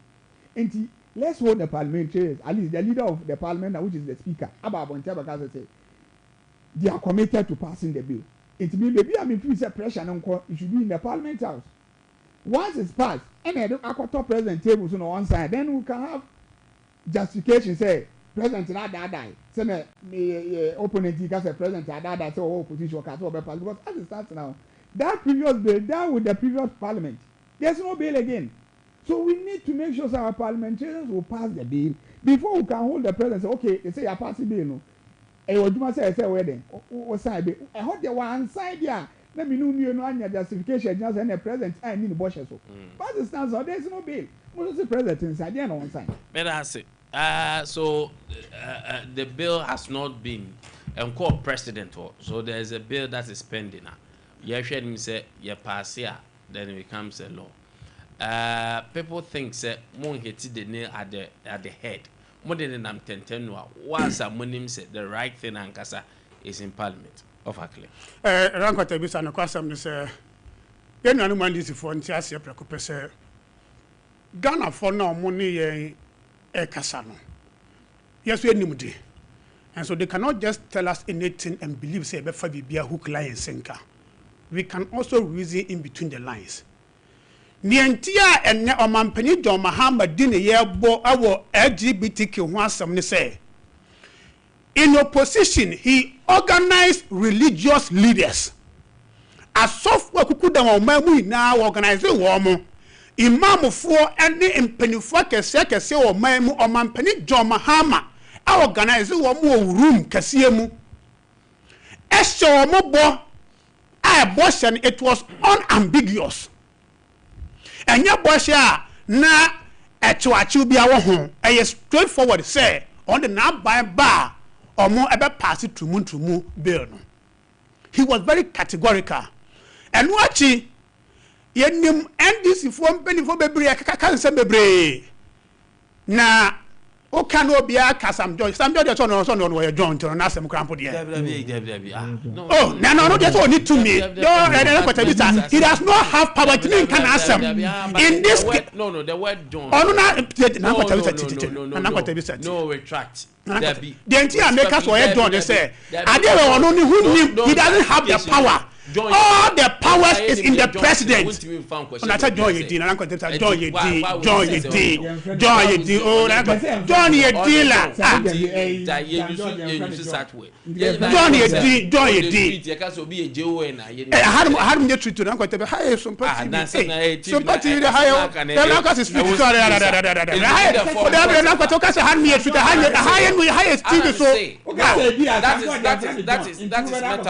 That's metaphorical.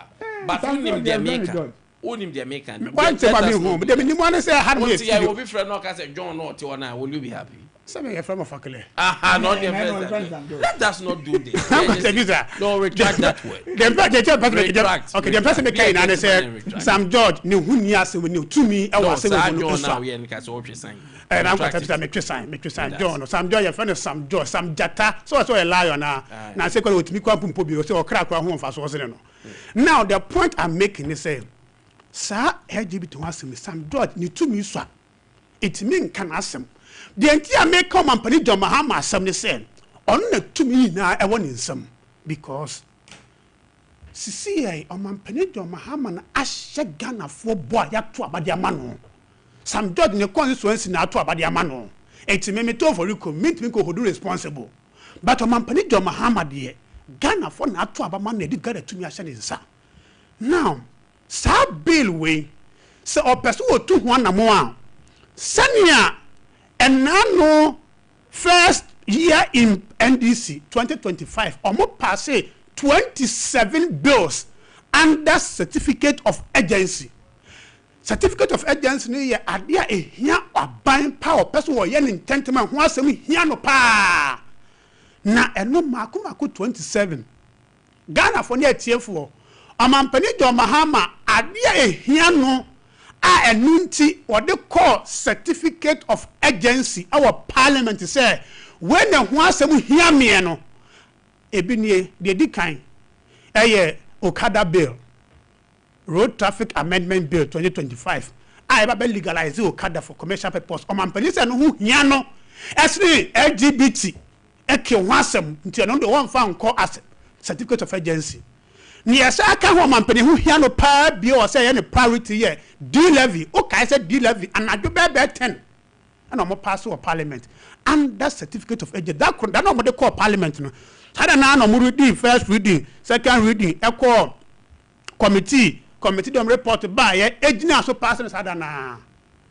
ade ho hia no ade ho sa hia amampani bi o call certificate of agency renaming of universities sada na ado be 11 and omo pass say ya change university wodi ade ho hia amampani ode ahode ekomo sisi airport renaming.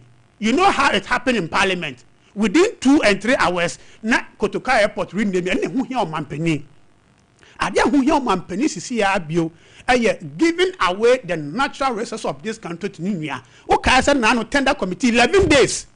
And such monumental national and natural assets resources no yetimi di ye hu bibia within 11 days.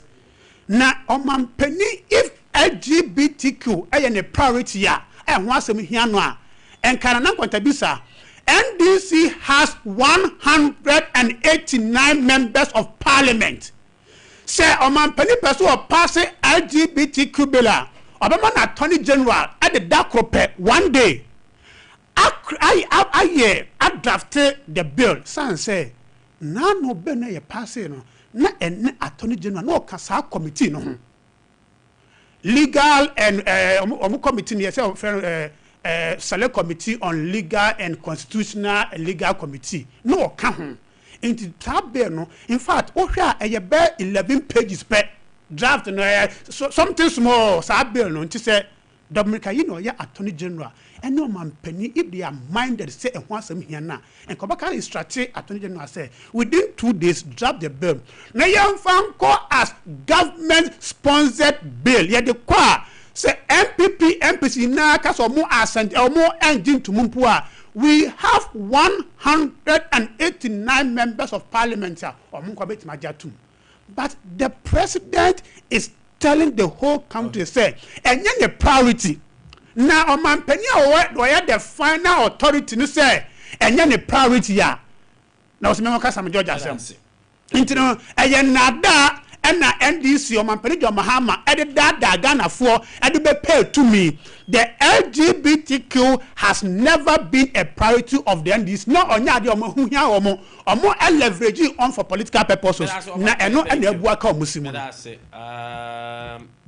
yanko said nam a case in so of a clear stone you finally na yeah which hante of Oriata what happens to Sedinam what happened in the states Sedinam a case here for extraction no you can say extradition no say finally baby akwa kodu I think ba Sedinam tamokulo ho asem na ye emra ho asem emra ho asem de ye na ye hwede emra ne kan say rule of law na minim timelines ya now that the Nevada judge no court no etimi ama avie bibia no me hwe details no hu timelines no time om de beba now masaso nya ntie eno anadwo after say ruling e bae no say ye nuanu mandisifo e prepare ade bi say oba wa chekura no they have about 3 options. One, they can go and appeal to the matter. So they have that opportunity to appeal. They also have another option, and also they can also file a case to quash the ruling. And also another avenue, and this is for Yanyan Cheso prepare. And what is so another opportunity be so as our house or Mampeni under Article 72 so the prerogative so bet me a man pardon. And see, anyone Sagana for Yade said nam Tamaklo Baba Maimo under the extradition ruling. No. Now or by a Nakoto prison, no quite papa you be quite Wakoto. Now, yet why I say Bosumia and now what you be on Mampenia Bassam, a man of presidential pardon. I was out to me anyway. I know so any Tiamra. And see, young person Yabeko now. Minimasa can is and then man this for ebe kan for ya tanso de na no ya sadam tamakro de ne ba area na for ya tanso ne one ice for so ho sensem ne immigration sensem no so ya ya ntie se ono so court no so amman bail and ya me no kasai onam ho no ma the only requirement ya court no e kan ne se o change the residential address ya also Baba notify court and say me moving from Abia street something and way call a different street and that's a different area. That's the only restriction on Oforiata now. Young come to say and pray me no ka say yen penny can Oforiata no court in this country and ask 7 any charge, whether Attorney General or the OSP, Obia Emman formal charges be some Bibiano for now. Yanyanti said they are in the process of filing charges now. But as I speak with you now, no, Bibiano who are Akoto, the lawyers, and no, I'm not saying my baby Biano. Yanyanti, young train, na yenim say Attorney General no ewo ekwan hodo mienu. So obey to me. I started to say, oh, dear, some no in absentia. So for that time, poor Magana Hanma, that option, no, ye who so much get that option, no, and that extradition process, no, so ye yanity, say, or more aye, but a young cocan can for that and a lawyer for one, sir, and not so once a mobile, a common say we are. The due process and the judicial process no will go on. Ye na ye for your niche they follow na ye hasen ye beko baako so say legal processes there and I'm going to be very very complex. And who as some kikano over better TV so can wani unsem bia but one here woni ebe de begu asenti ye hwe ma judicial process no enko so kama. Nkwantabisa say quickly mama LGBT no kaka na metia ho. Say minia ka say we could pass the bail under certificate of agency. Now NDC by you pass a lot of bills under certificate of agency. Now me say this bail and service now can check a BNI because any LGBTQ ya pass ya any pass a dien bonipa na esi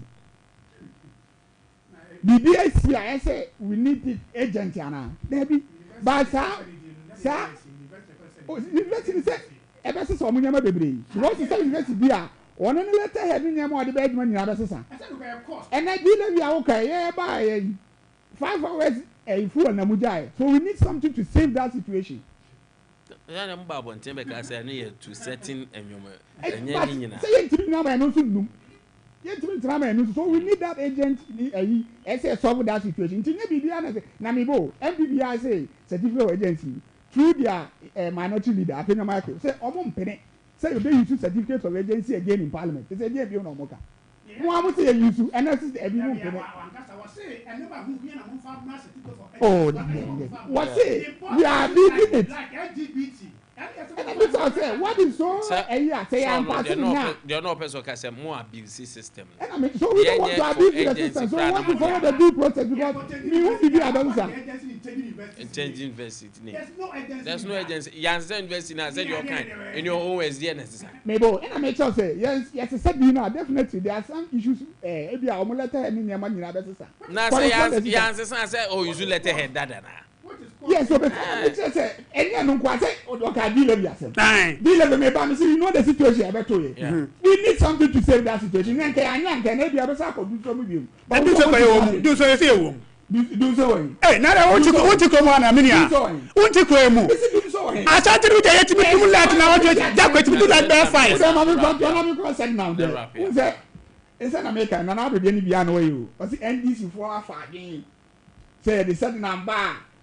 Well, auctions wouldn't say a legal. It is within the legal.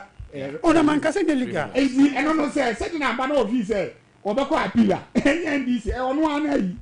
Yes, NDC there. We have a track record of our own. Yeah, na try Abu Gapele own. Enti the process no the court na ma extradition na ya adwuma say so oba no face ni court there. She will come and face it. Say ono so alright say at least oba dey. Oba file appeal. And then NDC asem. Say na president grass Obama no father is within the legal frame. A president prerogative so Obama no legal France pardon or the Obama no. Enti NDC asem na afre na ye be ye bi David ye dey. Unu say ye de mra ne be ye adwuma. Once Yama that room there so Obama be face it there. She will come and face it. And I know call for Riata. Enti me bo. Obi a wo oman yi do. No be so oman yi. Na wo wie dey say o nsam ba ko mienu bi ho a. E say obeyi ano. So do oman yi pa do you have to wait say yem ko na enfo nko to wanted list na enya o sa de wo nyina nsa na wa be yi ho ano. Wanted list nko mo sa wa ko yi. Don't also pay advice of the lawyers. Because but o man wa be so oman say na oman e tie say o do oman ni say na ozi pe no. Say why adwuma ma oman yi. Na ewie ese mpeni wo say nyama ba ko mienu ni nti bra. Na be boaye. ne puma so be you have to say you know twena bra ansa no aba ansa wo obi atu to me jakpa kokoro ansa kini fie no abi a won charge ko to me jakpa kokoro ansa kini fie na say we say illegal take him to the government to court you know majority the baba pa ho ache 5 eh me we high team to pacho. The majority that came to parliament to apologize on the act of Aidakwa because any before Sonomina Sumano, was between Nomina Sumano, and size Nomina Sumano, and the majority had to come and apologize to parliament. And from Rakam, all from Kokote. And even after the apologies and all that, on foreign Coco, maybe I'm also now bony who am anime. And now I'm and I would be charges. All right. So what is different from Okofia or Baby? The charges. The law is the law. Okay, 0548931931. 0551931931. Hello, good morning. Good morning. Open case your dinner baby free.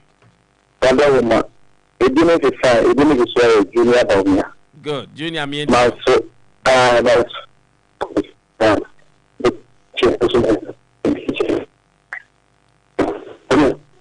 Oh, Junior Jinaye kakra do homa na teteko. Junior Baumia. Aha, no homa nteteko yenti o. Ya tete.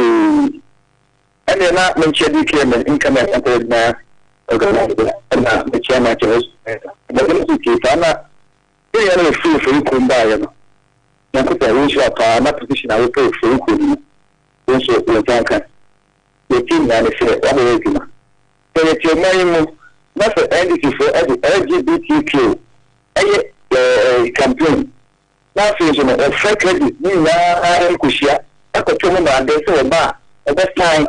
Never MPs don't do it. I will tell you require MDC. We tell you MPs, MPs have to. I want to be so LGBTQ. Looking at size, you're putting my you will have a say again first priority. Let me say, and never cook out any priority, and get I found one as it. If your mind, let me see your son about first, it is why you are kind of say, refugee, my uncle. Hello, good morning. Hello, good morning. Mr. Paul, Chama Bom, Yentio. Yo, Mamma, His Excellency John, Suponi Drama Mama, Royal Agency, Bass No Billy, Nanato number 1. We didn't about a coming 2020, Michelle Papa. Ah, but you understand, all the because I'm a Casana and moving from my show, so that because I know money and thing in the and the people okay. Any night, it's really an 8 year. Then we MPs wrong. All my own, hour. Only for 2 people, no more than before the visa. I'm not feeling lucky, but to tell you, I'm really dying. Yeah, you go say, Mamma, let the cook your phone them. Any ABC one with them, who don't want to be. You need another time court, sir, one person of the science. I'm not telling you to go to. All the Mocassin go to Anna. But I'm sure they're to MVP. I know they're going to go. What is the use of the go? And you know, I could be first to get this free, baby. Anything that I deliver, Conferata, of course, over from Obama Oba, Mama Kenina, please, church. Yamita Medase. Hello, good morning. Ogolo Sampa. Yeah, I'm in chat Sompa TV. I now, men from Chimney do come up, your original minister, you were Justice Akabua. Now, my chairman MP, Honorable Akinkwaya Frederick. Yeah, men call men some do. Yen dictate Mukaka. After most the parliament for parliament, not about the future. Then, no, I said, I do treat you kill at my cane. The president told the mama, I said to the case, a good parliament here. I'm not saying, I'm an iron man. The women not to the NP before, Everybody to move on first way. MPP no more who can not don't go for top so better one time. And then Abaya for him to man for say. I do hope Parliament of better. If you know better, but could just see ya. You thank you. Well, I say, all right, MCR, my time also. But me sorry, so now I no pay sports for attendance in a few birthdays. First one, no, and come happy birthday to Akosia Depa. Obapa Akosia, today is your birthday. Have a blissful morning and enjoy this wonderful birthday. Beautiful Akosia, happy birthday to you. And happy birthday to Grace. Ohinewa Mensa. Mommy Grace, happy birthday to you. Today is a special day and we wish you the very best. This is from Sister Pokia of Oria TV. Ya kasa, yes sister. Pokia of Oria TV. So my happy birthday. O say nyamisha nene domao. O say koswa da a smile said ye wo ni nyame de obefra domu akwa domu. Happy birthday Ohinewa. And happy birthday to Christabel Adwa Sewa of Obuase Chichere. Christabel, today is your birthday. Na your day is saying Amisha Nene Dom at the Mount. Na and your birthday, College of Education. May God bless you. And he says, I love you so much. With your boyfriend, Kwesi from Obuase Chichere. Kwesi, okay, Kwesi, but full name now. Oh, the own body. Do you question my happy birthday or do? So happy birthday to Asuna Basika. Happy birthday to Asuna Basika. Ja Kofi. We're from Scouts. Nana Amadipa. Nana Ama say, oh my happy birthday. Sonya Misha Mao. Enjoy this day. So happy birthday to Linda Dor. Linda Dor, Kenya say incoming branch women's organizer. Incoming branch women's organizer. Today is your birthday, Linda Dor. Kenya say, yes, Chief Palace, Kenya say West, Kwabri East, from incoming communication officer. Also Kwabri East. Obeying Samson Evans. Obeying say, my wadapa. Incoming. We wish you guys the very best. And a glorious birthday to Love Awunyo, a level 100 student of UPSA. PRI from Abake. Abake say happy birthday. Abake of Sompa FM. Say happy birthday to you, love. Enjoy this wonderful day. And happy birthday to Alex Kwame Edu Jemfi. My wishes for you is prosperity, long life, and the fairness of God on you. He is at Asante Bekwai from your father, Alex Kwame Redu of Sompa TV. Oh, Papa, you want to say happy birthday to you.